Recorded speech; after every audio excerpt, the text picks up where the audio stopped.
Yeah, I saw it come through literally during our show yesterday. TK, Tim Kawakami, the TK show, part of the Odyssey Network. You can check it out. The top names in Bay Area sports are there. And when I saw you tweet it out yesterday, Tim, that you were talking to Greg Johnson, I immediately started rubbing the hands together because I'm like, that's the guy who I think has not been asked enough questions. And you got to a lot of them. What was your overall kind of takeaway? Yeah, I'm writing the column now off of it, so I'm kind of going through it. I just think here's a guy who's very powerful. We know it. People know his name. They don't really know him, right? I know him a little bit, but don't know him that well.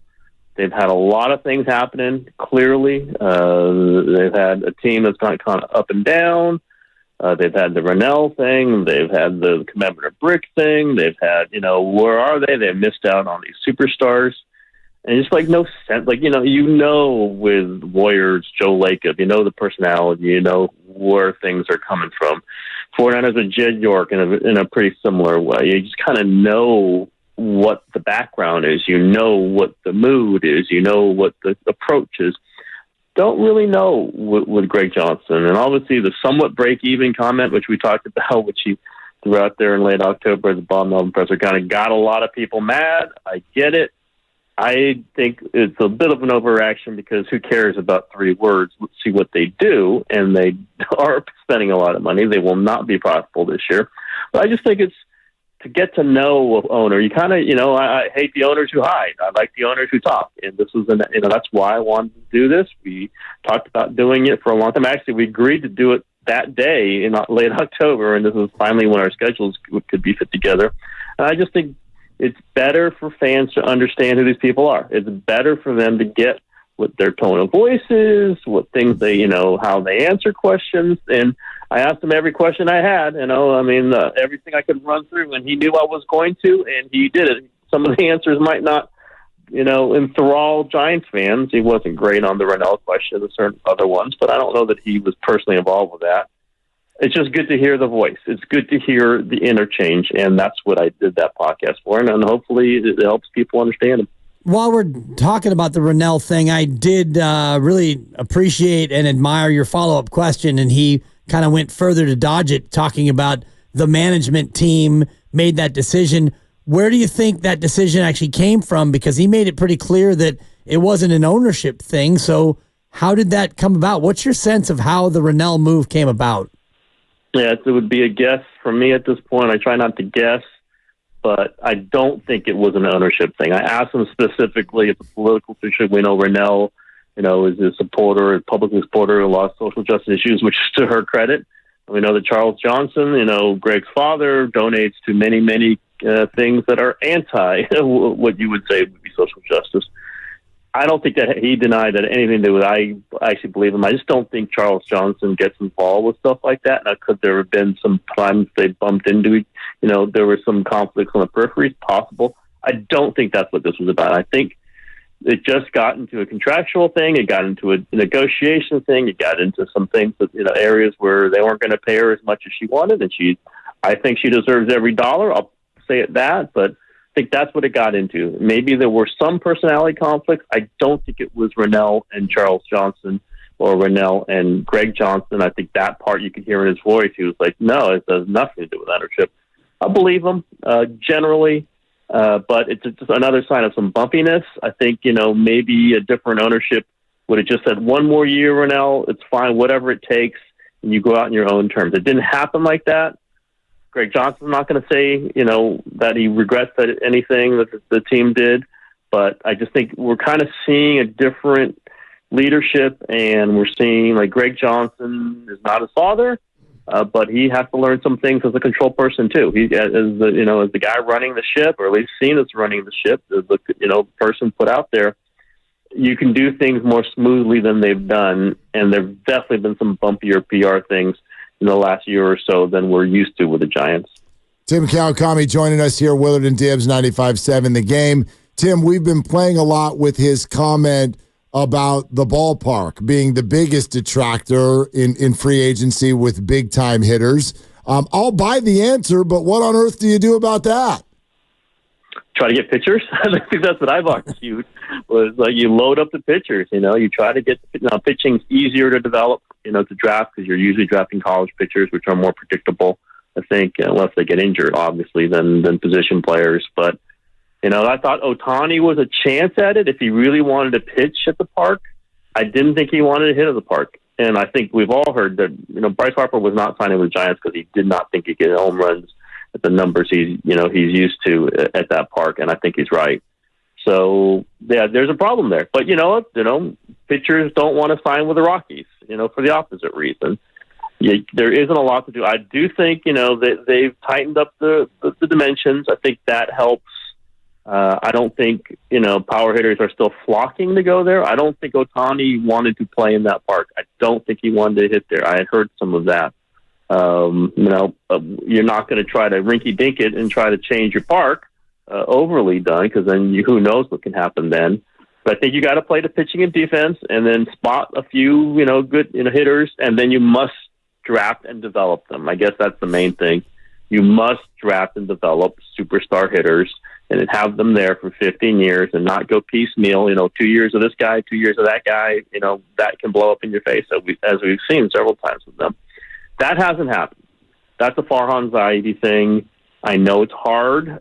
Not every team can just go, now we shall draft a superstar. It does not happen like that. But the end result is they don't have one or two or three, which like the great teams do, and they've had to do it other ways. They don't have a superstar now. They've got a lot of better hitters than they did last year. I do think this is I said this 3 weeks ago, so I have credibility on this. I think they're a better team than they were last year. I just had no doubt in my mind, even when they were 19 and 24. Maybe there were some questions about that, but if they're going to get, a generational hitters, I think they've got to draft and develop them, and that has not yet happened. No, it hasn't for a generation, quite frankly, since we all were kids. It seems like they haven't been able to do that. I did like your question about the break-even comment, and I liked his answer, talking about how he regretted it. Do you think that he's aware of the current state of the Giants' PR as far as what fans think about the state of ownership? I think he is now. At the time he said that, probably not. Again, he's kind of new to the spotlight and doesn't love it and likes kind of being anonymous.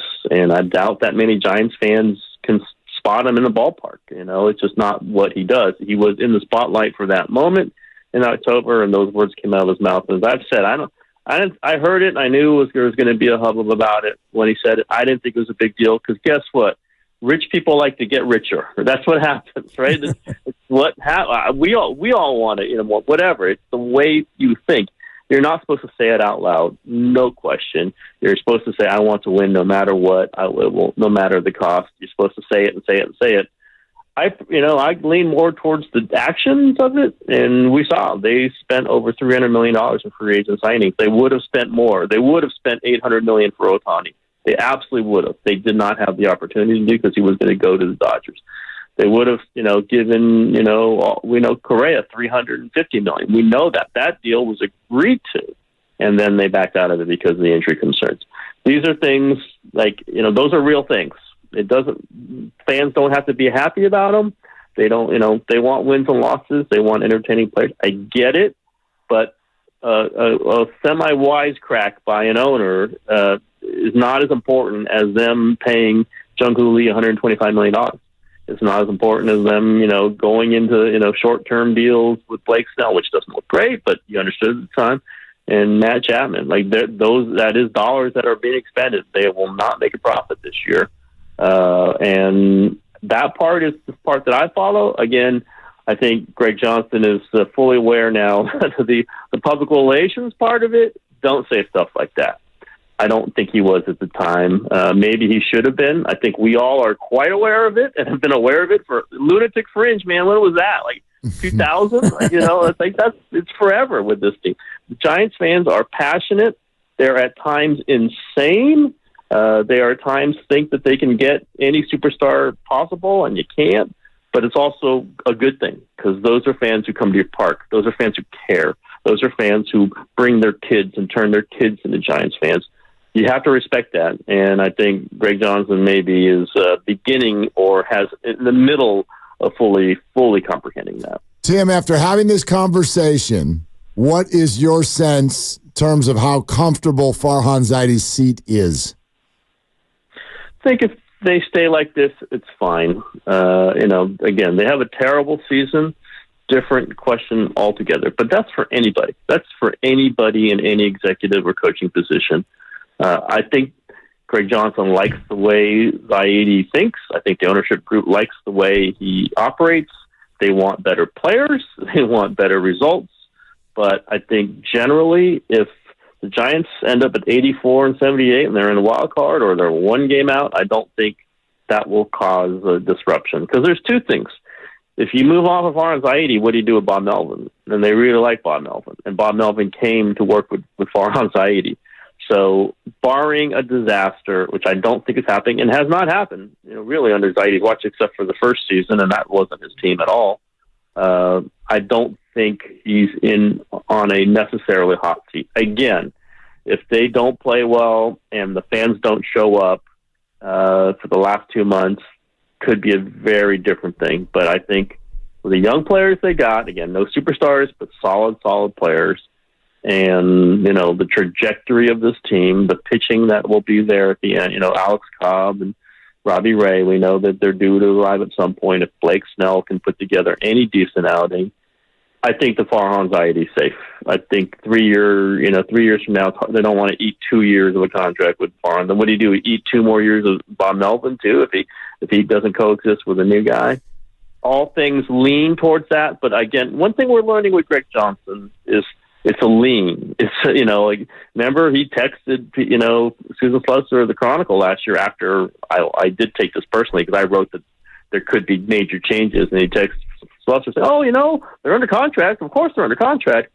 That was a non-answer because anybody could be under contract and still fired. And Gabe Kapler was fired.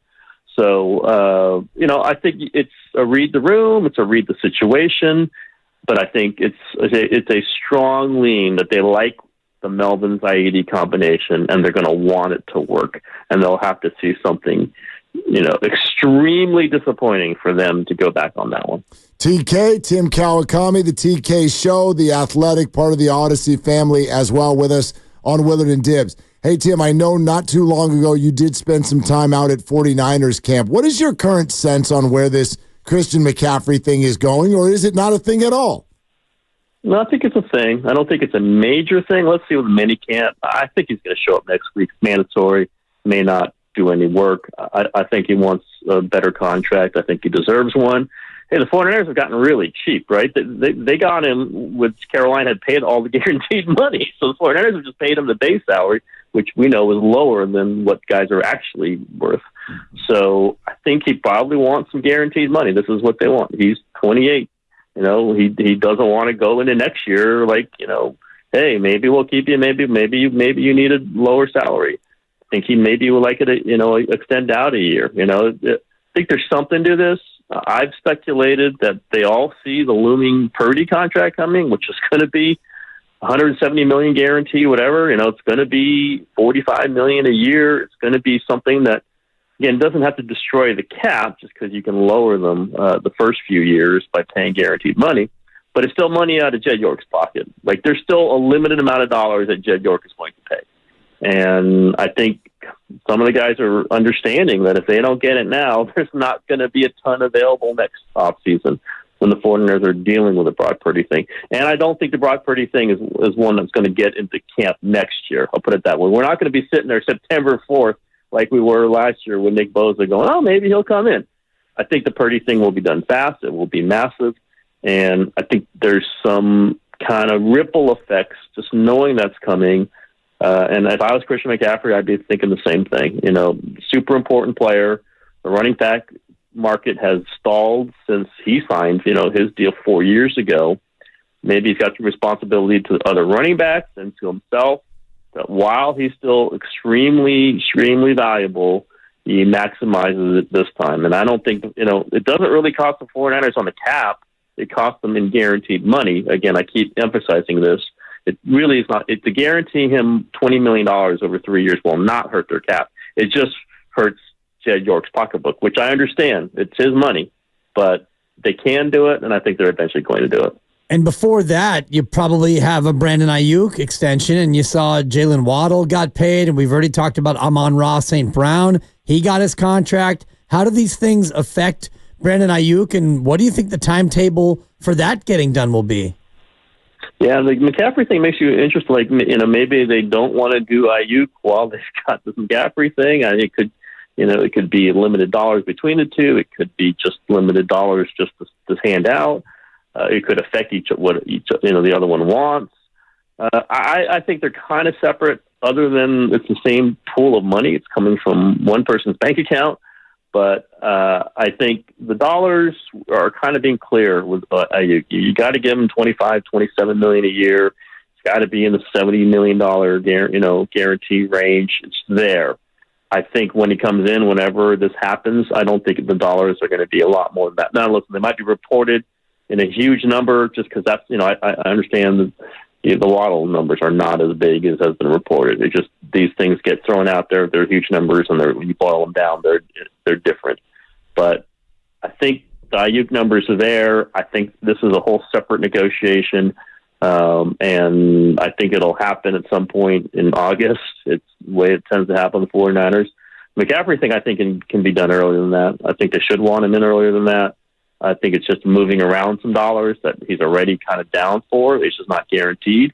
Guarantee the money, I think he's in. And I think that one is more likely, other than, the market rate. He's already at the top of the running backs market. I know the 49ers don't love setting the market rate, but I think for him, because they've gotten him pretty cheaply out of their own pockets, just because the Panthers have paid so much of this deal, which again, they've had the Panthers pay like 30% of the deal, even since he's been traded, just because of the guaranteed money, which accelerated on the cap for the Panthers and not for the 49ers. You can do that. That's a deal you can do. And what I wrote is kind of on Jed York. Like, this is not about the cap. It really isn't. It's about what he's willing to guarantee. And I think he wants to win, right? I know he wants to win. Yep. It's just going to take some guaranteed money. Again, you can get burned on it if Christian McCaffrey isn't good enough to be on the roster in a year or two, but I think we're pretty well advised that he's going to be on the roster in a year or two, and it's still going to be good. It just takes a little bit more money from Jed York. I think they do it. I think they do that, but I do think it's a test case. To combine those two, as the 49ers are staring at the prospect of a $170 million guarantee for Brock Purdy, is an interesting moment. I think Jed York will pay it. I think he has to pay it. I think John Lynch and Kyle Shanahan are pretty sure that they want him to pay it, and we'll see what happens in the next few months. Tim, great stuff. Great interview with Greg. Appreciate you coming on, man. You got it, guys. Okay, there it is. TK Show, Odyssey Family.